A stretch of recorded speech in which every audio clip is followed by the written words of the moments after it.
In Blackguards 2, you will have to go up against a lot of different enemies on huge battle maps, and you will probably already know some of the monsters from the first game.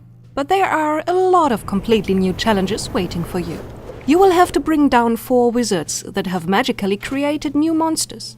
These creators are the ones who provide Marwan with unnatural beasts like the Louse Queen in the first Blackguards game, but they did not stop at just one monstrosity.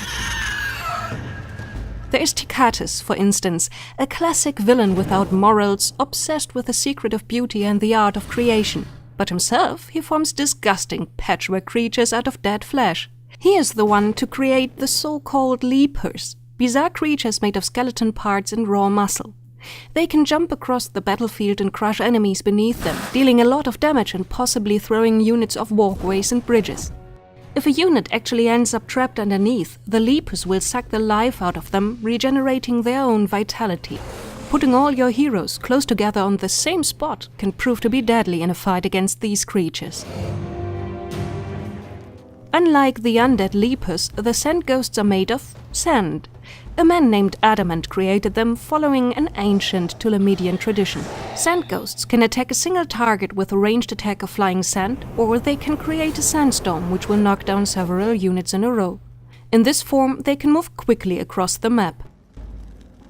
In melee fights, they are able to swallow a whole unit and hold it inside until they are killed themselves or begin a storm attack, dealing damage to the trapped unit each round. The great weakness of the sandghosts are magic attacks. Shina al-Shina, the mother of insects, is probably the most weird among the mages serving Marwan. She came up with a rather far-fetched idea to merge humans with insects. The resulting creatures are intelligent, sometimes able to fly, and have 4 arms which often wield a longsword. Some of them also use different combinations of weapons, bows, daggers or two-handed weapons. A very rare breed is able to cast spells. The flying breed is, of course, extremely fast. They rely on their chitinous armor, which allows them to ignore a lot of damage. A targeted stab, which ignores armor, is a good way to deal with them.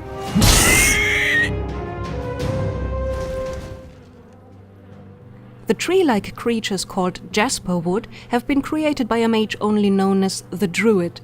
He combined trees with animals and machine parts, and so allowed them to move across a battlefield and batter down enemies with huge wooden fists.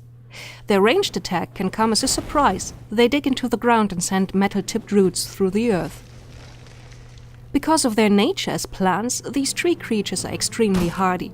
They can throw enemies back with heavy attacks and deal a huge amount of damage.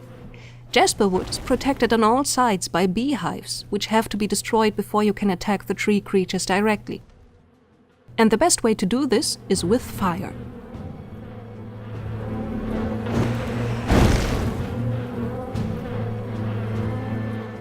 All these creatures have one common weakness. Without extra precautions, they only follow the orders of their creators. To allow Marwan and his armies to use the Chimera in battle, the Chimerologists had to create a control spell.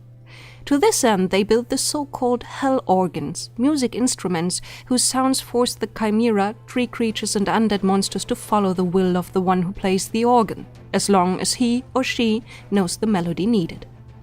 And even then, the magic will only work if the monster is inside a magic circle that is connected to the organ. If you have to go up against these new enemies, prepare for their tactics and abilities, or go and find the melodies to control them.